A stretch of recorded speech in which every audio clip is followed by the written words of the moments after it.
For this module, we talk about inverse function. And for inverse function, you need to understand what is a one-to-one function. So I put down the definition for you. I put down the inverse function for you right there. Pretty much, you can just remember the inverse function by interchanging the domain and the range. So the domain of the function is the range of the inverse function and vice versa. I also have some remarks right there for you. Okay, so let's take a look at number one right here. Number one, we have given several graphs and you just want to check to see if we have the one-to-one function or not. So one-to-one function, we have something called a horizontal test. So you draw a horizontal line, and if it intersects more than one point, that means we do not have a one-to-one function. So this is a no. You see right here, you draw horizontal, it hits exactly one point. So it's one-to-one. This one definitely no, because I draw and I have the lines intersect so many points. This one is a yes, because I draw this line, this line, and this line. It intersects exactly one point. This one is a no because of that. This one is a yes. No matter where I draw, I always get only one point of intersection. Now moving on to number 3. So we have the following functions g and h. First of all, they're asking you for the inverse function. I'm gonna try to get the inverse for g first. So you see right here, if I want to do the inverse for g, I simply interchange x and y. So it's gonna be -5, -9, 3, -8, -9, -5, and 1, 9. All right, they're asking you what's the inverse of 9. What is the inverse of 9? So you're looking at the inverse function, which is this one over here, and the inverse. So g inverse of 9, you have to look at this pair right here. So that would be -5. All right, let's try to find the inverse for h, and this is the process. I'm going to show you how to do it. So first,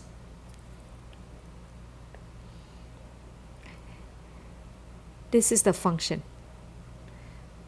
First, you're going to put it equals to y. Next, you interchange x and y. So instead of 3x, we're going to write 3y. Instead of y, we're going to write x. And then you just solve for y.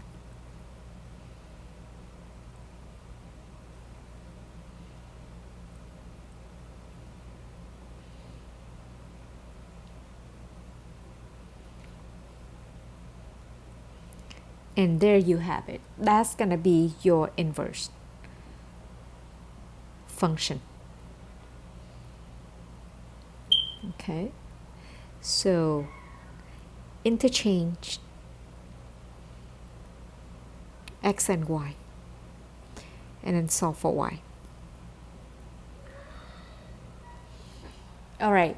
And earlier, I have this remark for you. So we have the composite of f and the f inverse should give you x. So you see right here, they want you to take the inverse. And this is a good way for you to check your answer to see if your inverse is correct. So this is your inverse. Now, if we take, and if this is in fact the correct inverse, your answer should be -4, because that's gonna be this exact number right here. If you want to check your work, you can do the composition. You should get -4. If you didn't get -4, that means your inverse is incorrect. Let's find the inverse of the square root function. I just want to point out that the domain is going to be from -2 to infinity. You can see right here, if we have anything less than -2, we're going to have a negative number, which is bad. Okay, so before I take care of the inverse, I want to find the range. So if I have, let's say if I use the lowest number, which is -2, I plug it in here. So I have f of -2. It's going to give me -2 plus 2 minus 4, which is -4. So that's going to be the lowest number for the y values. So in fact, that's going to be the range. So the range of f is going to be from -4 to infinity. So keep that in mind. Now let's try to find the inverse. So the inverse, let's take the function, put it equal to y, and then I'm going to interchange x and y. And then I solve for y. So I'm going to isolate the square root, and then I square it. So I ended up with y plus 2 equals x plus 4 squared. And then I isolate y. I'm going to get x plus 4 squared minus 2. In fact, that's going to be the inverse. Now, they're asking you to find the domain of the inverse. The domain of the inverse is the range of the original function. So you see right here, that's why I find the range of f. So that's going to be the domain of the inverse. All right, moving on to number 5, we have rational function. So we're going to proceed the problem exactly the same way. So first, I'm going to write y here. I'm going to interchange x and y. So 5y over 3y minus 4 equals x. And then I'm going to solve for x. I'm going to solve for y. So first, because it's fraction, let's just multiply 3y minus 4 to x. So I can just get rid of the parenthesis. You have y on both sides, so I'm going to move y to one side.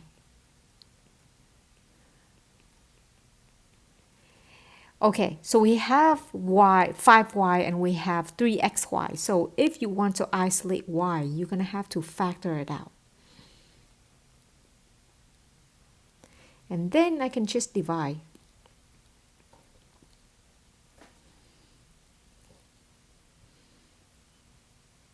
So that's going to be my inverse. Now, I need to find the domain and the range of this function right here. So you can see that the original function is 5x over 3x minus 4. Okay, don't forget the domain of the function is the range of the inverse. So to find the domain of the inverse, I'm just going to take, because this is rational, so I'm just going to take the bottom, set it equal to 0, and then solve for it. So I'm going to take the bottom. So this is solving for the domain. So I take the bottom, I set it equal to 0, and I'm solving for x. So x is 5/3.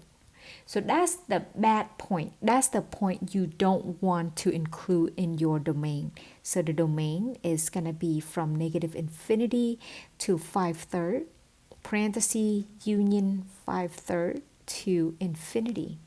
Now for the range, don't forget the range of the inverse is the domain of the function. So that's why I want to go back to the function and then take the denominator. So I'm going to take the denominator and set it equal to 0. So 3x minus 4 equal to 0. So x is going to be 4/3. Okay, so the range of the inverse is going to be negative infinity to 4/3 union 4/3 infinity. Okay, so we can take every single point except for 4/3. Okay, so moving on to graphing. Graphing is straightforward. You can just plug in some point to graph. So it's quite easy. So you can just make table. Okay, so I'm just gonna make table. I understand this is a fraction.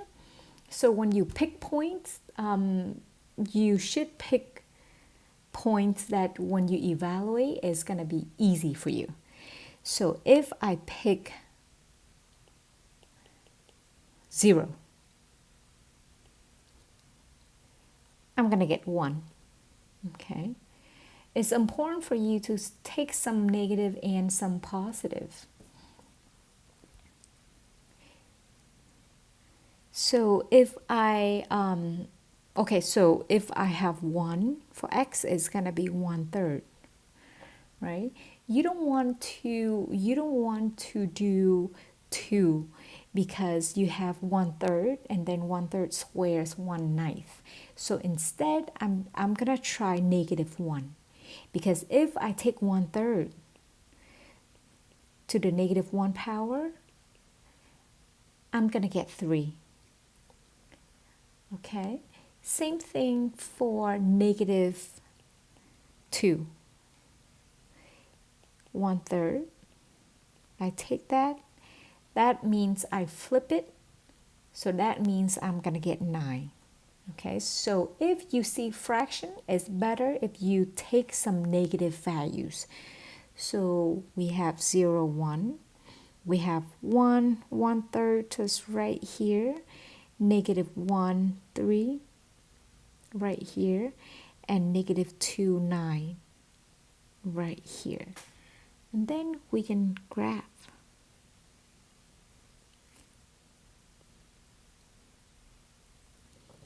By the way, there's no way we can cross 0. So keep that in mind.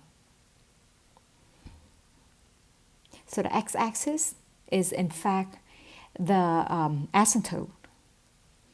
Okay. We can do the exact same thing for number 8.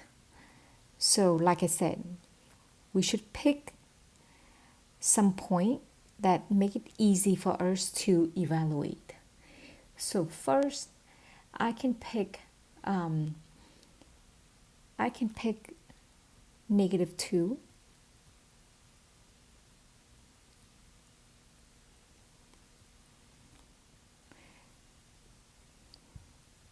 So 4/3 here with -2, that means is 3/4.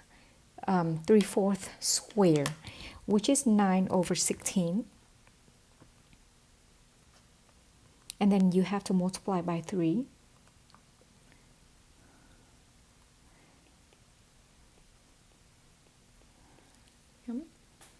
How about I pick 0?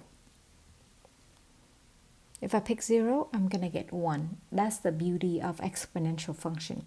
If I pick 1, I'm going to get 4. Okay? So you will see that the function's going to look like this. So 0, 1.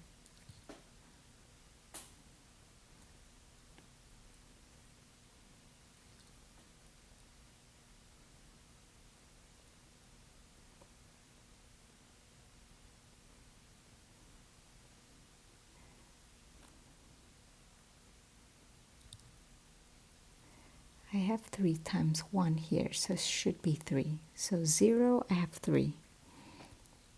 1 is 4.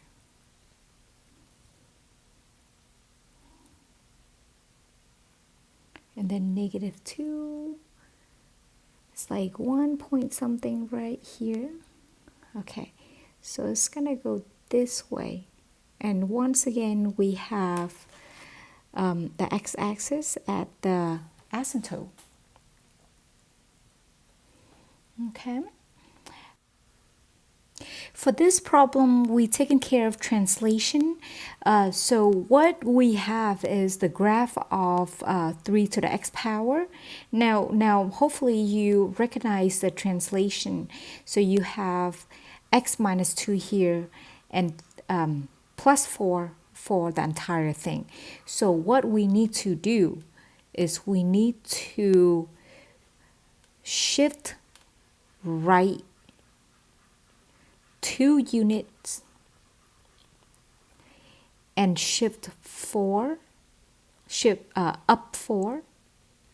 units. Right 2 up 4.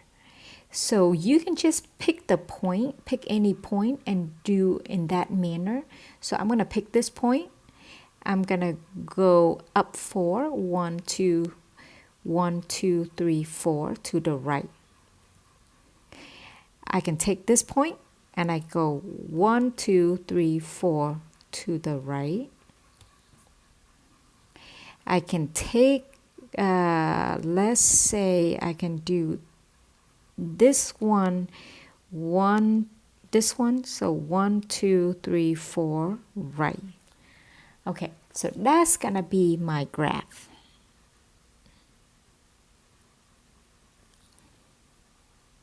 Okay. All right, so let's take a look at number 10. You see right here, the graph of an exponential function is shown. Notice that we have the horizontal asymptote. They want you to find the range and the domain. So for the range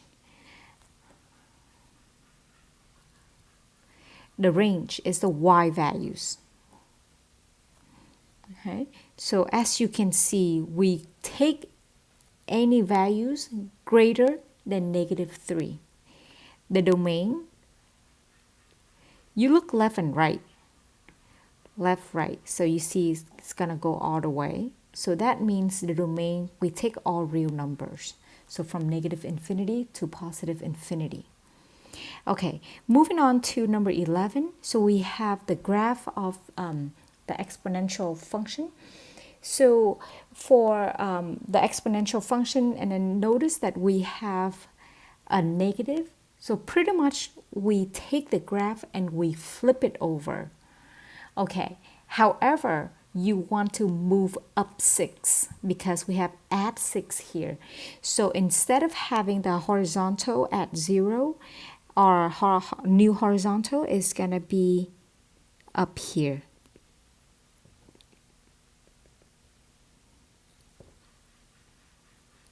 Okay, and then you see we have to take the point and we flip it over. So I'm going to go to this point right here. So technically we have to flip it over like this. So it's something like along the line like this. Okay, it's just now we have to shift up. So I'm going to have to do it up here.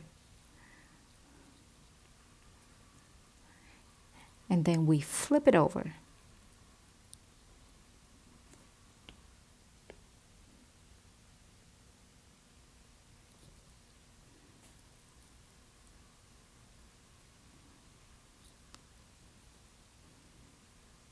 Like that. Okay. All right, now let's take care of the domain. The domain, as you can see, we take all real number from negative infinity to positive infinity. And the range, we go from the bottom, which is negative infinity, but we stop at 6, not included.